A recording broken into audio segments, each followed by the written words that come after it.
mbokk yi Kaliphone Sall lañ gis nii mu naan Ousmane Sonko ku ko songu sànku dafa am yoo xamante nii dañ ko war a supprimer fii nii Sénégal dafa am loo xam ne maanaam amul benn njariñ maanaam di yëkkati kàddu yu ñaaw di ko teg ci nit ñi lay dooleel di la yëkkati ay oto wala ay xaalis di la ko jox yow mi ko jox sax da ngaa war a tiit parce que dafa am loo xamante nii dañ ko war a supprimer fii quoi fii Sénégal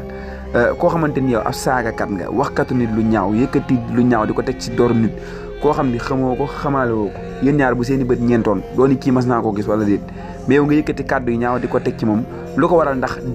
neexal buñ lay jox mbokk yi loolu dafa ñaaw parce que Kaliphone Sall mi kàddu yu ñaaw yi mu yëkkati ko teg ci Ousmane Sonko njëkkee ko ci Sonko bu njëkkoon ci Macky Sall la ko daan def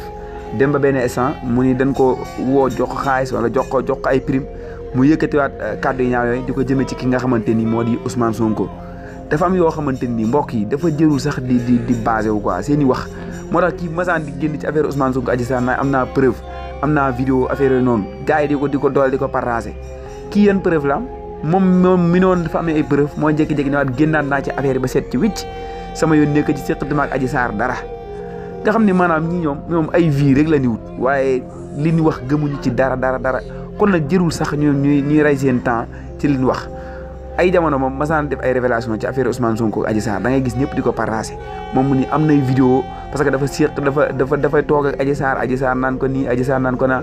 moom Kaliphone Sall moom benn nit ki moom moo toogaat ni yoruma benn preuve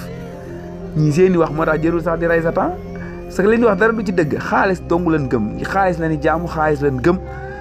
di wax tax nga yëkkati kàddu yi ñaaw di ko wax ci di ko teg ci deru nit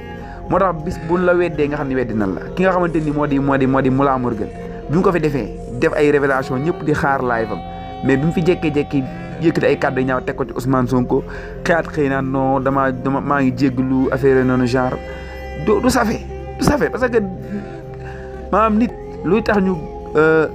gëm la dafa yomb mais luy tax ñu weddi la tamit noonu la yombe moo tax lépp luy wax war nga cee bàyyi xel bu baax a baax